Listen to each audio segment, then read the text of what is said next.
যশোরে আবারও বড় চালানের মাদক উদ্ধার। মাদকদ্রব্য নিয়ন্ত্রণ অধিদপ্তরের অভিযানে এবার আটক হয়েছে ৪,৫০০ পিস ট্যাপেনট্যাডল ট্যাবলেট। সঙ্গে জব্দ করা হয়েছে একটি মোটরসাইকেল ও একটি mobile phone. Jessore Kotwali model থানার চাঁচড়া ইউনিয়নের পুলের হাট থেকে রাজগঞ্জ সড়কের গোয়ালদাহ মাঠপাড়া এলাকায় অভিযান চালানো হয়।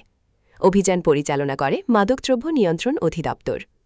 অভিযানে গ্রেফতার করা হয় সাতক্ষীরা জেলার কলারুয়া উপজেলার বোয়ালিয়া মধ্যপাড়ার বাসিন্দা মোহাম্মদ ইমরান হোসেনকে।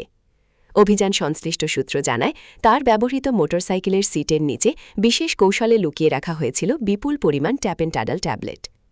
এই ট্যাবলেট এখন তরুণ সমাজের জন্য ভয়ঙ্কর এক নেশার নাম। চুপিসারে ছড়িয়ে পড়ছে শহর থেকে গ্রাম পর্যন্ত। অনেক পরিবার বুঝতেই পারছে না তাদের সন্তান কোন অন্ধকারের দিকে চলে যাচ্ছে। প্রশ্ন হচ্ছে, এত বড় চালান কোথা থেকে আসে, কারা এর পেছনে আছে, আর কত তরুণ এই নেশার ফাঁদে আটকে গেলে আমরা সত্যিকার অর্থে জেগে উঠব?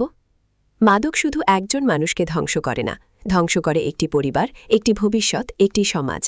আজকের এই উদ্ধার হয়তো একটি বড় চালান বন্ধ করেছে, কিন্তু মাদকের বিরুদ্ধে সামাজিক প্রতিরোধ করে না তুললে এই যুদ্ধ থামবে না। আইনশৃঙ্খলা বাহিনী বলছে, মাদকের বিরুদ্ধে অভিযান অব্যাহত থাকবে। এই ঘটনায় উপপরিদর্শক মদন মোহন সাহা বাদী হয়ে কোতোয়ালি মডেল থানায় মাদকদ্রব্য নিয়ন্ত্রণ আইনে নিয়মিত মামলা দায়ের করেছেন। সচেতন হন, নিজে বাঁচুন, পরিবারকে বাঁচান, সমাজকে বাঁচান। মাদকের বিরুদ্ধে প্রতিবাদ হোক প্রতিটি মানুষের দায়িত্ব। Shamima Sultana, Jessore crime news.